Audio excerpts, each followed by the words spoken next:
বাড়ি মালটা, পয়সা মালটা বলে। বাংলাদেশে প্রচুর মালটা হয়।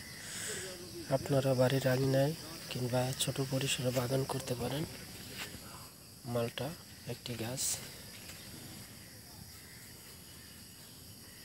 অনেক মালটা হয়েছে গাছটি।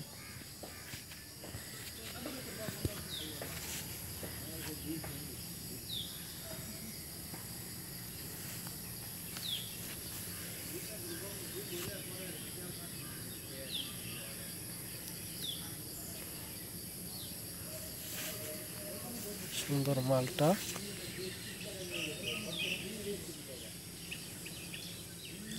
এখানে একটি গাছই, একটা গাছে দেখুন অনেক মালটা হয়েছে।